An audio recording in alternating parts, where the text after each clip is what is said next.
What's up, folks, and welcome to Indie Ramble. So, all right, like the last time I covered something in this collection, we're skirting the line of indie. I know we're coming up against it here, but I wanted to talk about this because I really enjoyed Pinball M when I covered it before, which is the series of mature rated pinball tables that have come out from Zen Studios, the pinball effects people, and they recently added a new table that I didn't see coming, and well, it's based on one of my favorite gaming franchises, and it's pretty decent, so I wanted to show it off to you. So today we're looking specifically at the newly released System Shock table for Pinball M, and yeah, I love System Shock. It is a series from the old days that I still have quite a fondness for, and I recently played the Night Dive Studios remaster of the original, which was mwah, I thought they did a fantastic job with it. And this is done in partnership with Night Dive, I guess, because Night Dive doesn't own System Shock anymore, and sadly Tencent does, but I guess they still own the rights to this remake or something like that. And Zen has made a quite interesting pinball table based on it. I've played a fair bit of it so far, and I've actually been enjoying it a fair bit, though it's got a couple of things that are a little odd in spots. But they did a really good job with this. It's got lines from Shodan in it, from the original voice actress who also came back for the remake. She does a great job as usual. Shodan is still, in my opinion, one of the creepiest antagonists in all of video games. And she does a great job with that. The atmosphere of this is pretty good. It's got a lot going on. As you can see, it's a fairly busy table visually, but it's got a lot of really cool aspects going on here. And it really does recreate the atmosphere of System Shock very well. And you're going to see as well, it has a couple of interesting elements. Like, for example, what is with this crazy flipper configuration up top, right? I'll go in here to a bit more zoomed view so you can see this. I generally prefer the views in most video pinball games where you can see the entire table at once. But as usual, this is Pinball M, which is based on pinball effects. So it's got the myriad different views that are in it. If you buy this table, it will get added into the mix for daily challenges for Pinball M, and it also has its own little campaign missions, as well as cosmetic elements that you can buy by leveling up. You can add this to tournaments. You can do all the normal Pinball M things, which is very good. But you see we've got this kind of odd flipper config up here, and this is where things get a little interesting because System Shock is kind of a complicated game. There's a lot going on, right? You have all sorts of different enemies. You've got you're kind of a part cyborg, so you can upgrade your character in various different ways. It's an immersive sim. It's one of the OG immersive sims, right? And there's also things like in the first System Shock, there's cyberspace, and there's cyberspace sequences that you can go into. And well, this is how they do that here. So you see, we've got the crazy flipper thing right up top, where you've got the three right flippers at the top and the one left flipper, and what you have to do is sort of step your ball up that ramp, which kind of feels a lot like the orbit ramp in Pinbot. If some old school pinball players are gonna know what I'm talking about there. Kind of feels like that, and it might look like it's kind of difficult to step up through there, but it's really not. You'll get the time. Now, I played a number of hours of this, so I've got the timing down pretty good, not demonstrated there, but if you can get the timing down pretty easily. It's not so bad. And then when you do that, you enter the cyberspace area, and each time you do this, you're kind of playing like Arkanoid or Breakout here. Basically, you have to take out those two elements at the top, and each time you go in there, it gets harder. So they sort of have that blocker thing in front there, and then in later ones there will be other creatures there that if they will try to swoop down, and if they hit your sort of paddle thing they can slow it down. And if you miss that, obviously you can get a lot of points from cyberspace, but if you miss it, you can if you miss one, you don't get all those points and the level doesn't progress. And you will also as you level that up, there's some pretty big scoring confrontation elements that came in there. I've gotten over 500 million points on this table, and I owe a lot of it to fully leveling up through cyberspace. Let me put it that way. You'll also have, you saw early in the game there, I had to take out one of those sort of handy bot type things. There's also one of the zombie creatures in the upper right there. Those are guarding different entrances that you can go into to progress sort of story elements. You might have also seen there that I got an extra ball. Yeah, it's getting extra balls in this is not that hard. There's a couple of, you go through cyberspace a couple of times and the extra ball will get lit, and all you have to do to get it is to put yourself into that right hole there. It's actually, I think that's by design. There are some pinball tables that are engineered around giving you extra balls on a regular basis, especially in video pinball tables where feeding credits is not the objective, right? They tend to be a little bit more loose with that, as well as giving you, fairly generous balls to save as well after you start into a new ball. There is also, of course, a multi-ball thing. You've seen that I've locked 2 balls there in the center of the table. It actually keeps that, shows them visually, the capture visually, which is kind of cool. You don't always get that. So I think that's kind of interesting. And then, yeah, as usual, there are multiple different ways to sort of beat the story, if you will. This being pinball, of course, it never ends, right? The game will keep playing until you run out of balls. So even if you kind of beat the story, if you will, that just really gives you a large score event, and then things reset and you go back at it. Okay, so here we go. We're kicking off multi-ball here. So I've beaten Shodan once in one method, which was very satisfying because it not only gave me a crazy number of points, it was an achievement that had a 0.2% unlock ratio, which I was like, meaningless, but I love it.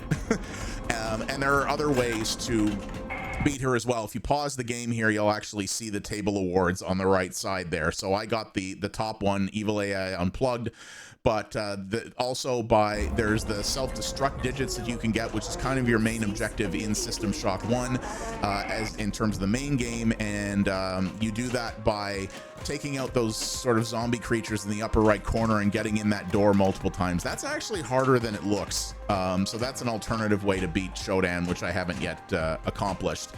But yeah, I actually like the way this plays. A busy table can be both a blessing and a curse, because a table can be busy to the point where it either makes itself too cluttered so that it's kind of hard to control the ball well and to understand where it is and to be able to figure out your objectives. But this doesn't do that. This one actually handles things pretty well in terms of there's still a lot of open space along the bottom half, which makes it easy to get the ball in, to position it and get it where you want it. This doesn't have the problem that a lot of video pinball tables do, including some in this collection, where some of the ramps that you need to get are on such an angle that you basically have to be pixel perfect with how you hit it on the flipper in order to get it there. So it's quite difficult. This doesn't really have any of that. There aren't any ramps that are generally too hard to get this into. The furthest most right one, which, as you can see, I managed to take that zombie out by doing that, is the hardest, but as you can see, it's not that bad.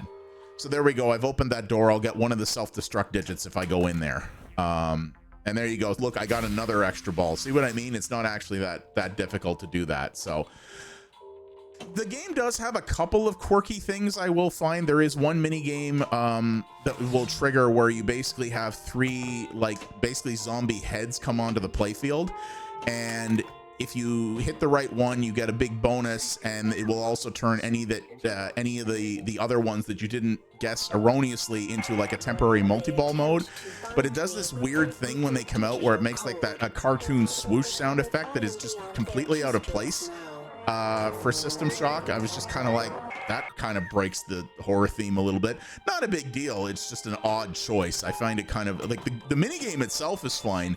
Just using that like old Looney Tunes style sound effect was an odd choice, I thought, but not something that comes up very often either. So not really a huge deal. And yeah, you can score pretty high in this fairly quick, which is nice. I'm in a decent place on the leaderboards at this point. This is one of the downloadable tables, so obviously the leaderboards overall are going to be smaller than there's only one free table in this pack right now, but so you can see here's another level. There's that thing that will swoop down. If you stay in front of it for too long, it does that. See? And that's how that goes. So you don't lose anything for failing a cyberspace level. You just don't get all the points you could have, and you've got to do it again.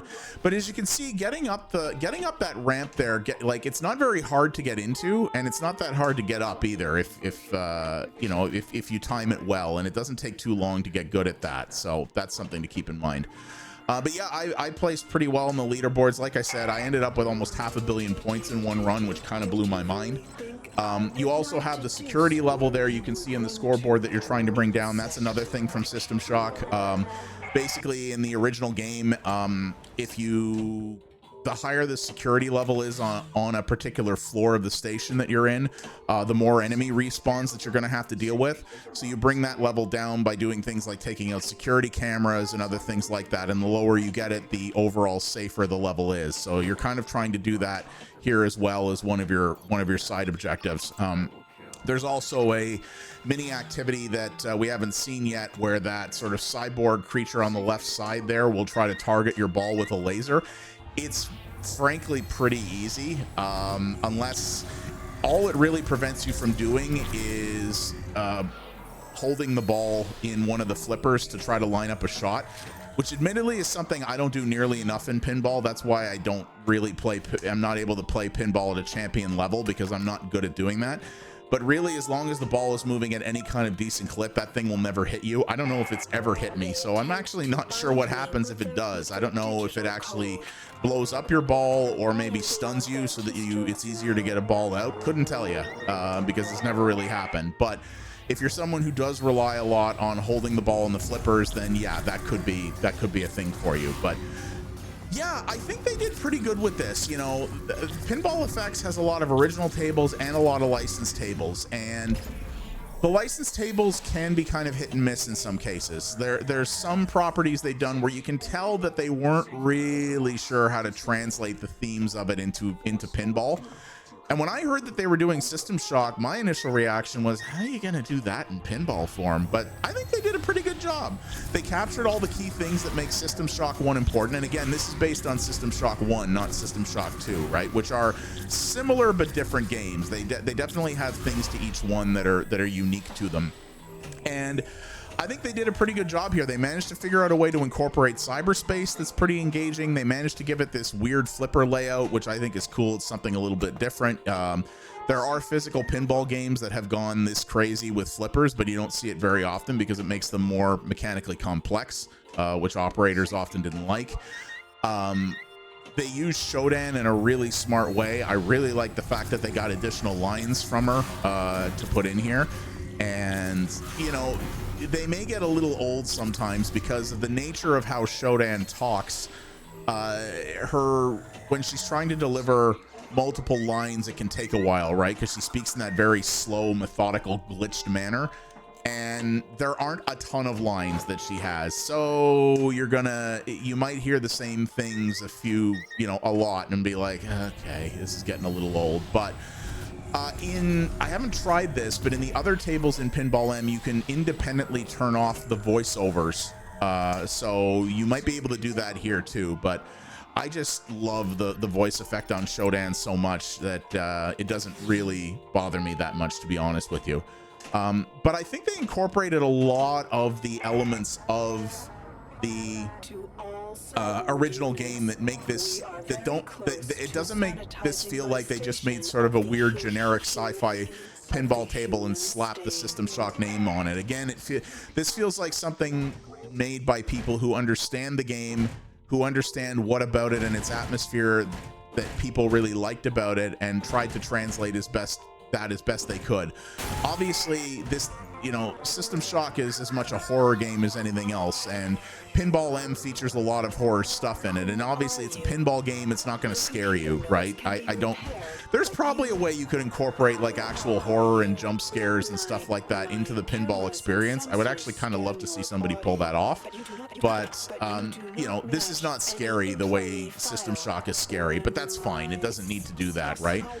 But they still took the best parts of the Creep Me atmosphere and reproduced them fairly well here. This really does feel like something Night Dive might have been actively involved in, or at least consulted on. I mean, their logo is on this, so I assume that's the case. And I think it's just a good pinball translation of a fantastic game series that I think a lot of people will like. It's funny, System Shock, as beloved as it is by its fans, it's never been a huge series. It's never System Shock 1 and 2 at the time didn't sell very well, and I don't know how well the remake sold either. I think it did okay, but I don't think it did amazing. So this is a series. It kind of reminds me a little bit of Firefly from, you know, that TV series from the early 2000s. The fans that it has are legendarily loyal and passionate about it, but there aren't many of them. So I like the fact that Zen chose to take this this particular game series that has a loyal following, but not a huge one, and especially not on the consoles, because these games never came to console, and chose to put this in their collection alongside much more recognizable properties like The Thing and Chucky and Duke Nukem even. You know, this is quite a bit more niche than any of those, but they chose to do that anyway. They didn't just pick up another easy license that's super recognizable that they don't necessarily have to put a lot into. They took something that the PC community in particular really loves, and again, didn't just slap it on a generic pinball table and go, here you go. They actually made something cool that I think is really respectful of the source material. So good on them for that. That's why I wanted to show this to you guys. I actually didn't even I got a press code for Pinball M, but I didn't request one for this. I just went out and bought it because it's not very expensive, and I went, yo, System Shock Pinball, I got to support the cause here. So that's what I did, and yeah, it's not very expensive for the amount of time you can get out of it. You know, pinball is an endlessly replayable thing, right?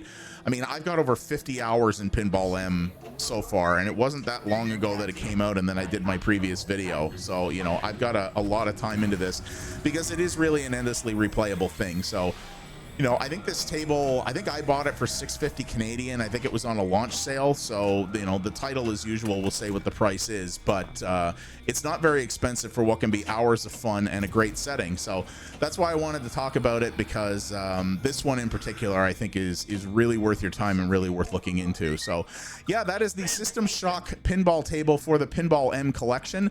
Pinball M has one permanently free table in, and then all the other tables are paid add-ons, but you can mix and match and buy what you want. So you could buy just this if this is all you're into, but honestly, I like the whole package. I think it's pretty good, and it adds a lot of stuff, and the fact that all the things that make the Pinball M collection as a whole unique, the challenges, the global leaderboards, all that, all is available in this too. So you get a fair good amount for your money, in my humble opinion. So thank you guys very much for watching. I do appreciate it. If you like what you saw here, please do all the normal YouTube things.